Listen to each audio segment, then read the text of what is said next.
boyfriend na yan, ha? Ang mga boyfriend na yan, saya na tingnan. Tapusin niyo ang pag-aaral. Pag nakuha niyo yung inyong pangarap, saka kayo mag-boyfriend. At kung hindi mo siya dadating, hindi kasama kayo ng mga BHW. Pero yun siya nakalaan. Mas maganda, kayo magtapos ang pag-aaral. Stable ang buhay. Saka nyo na lang ako pasalamatan pag sinunod nyo yung sinabi ko sa inyo. Ha? Basta makatapos ang pag-aaral. Saka na mag-boyfriend, magandang trabaho. Makatulong sa magulang. Oh, ang sarap ng buhay ko. Huwag kayong magaya sa amin na,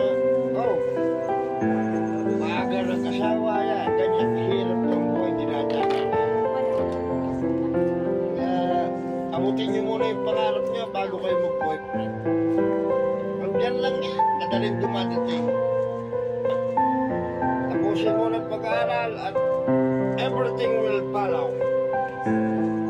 Lumaman kayo hanggat gusto niyo.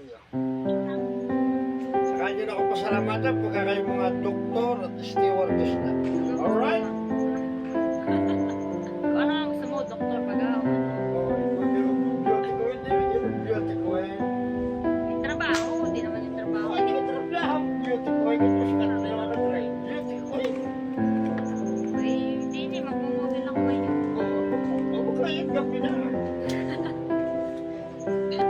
Basta hanggat kaya ng magulang na kayo pag-aralay, mag-aral. Naku, madaming maluloko ngayon. Good night.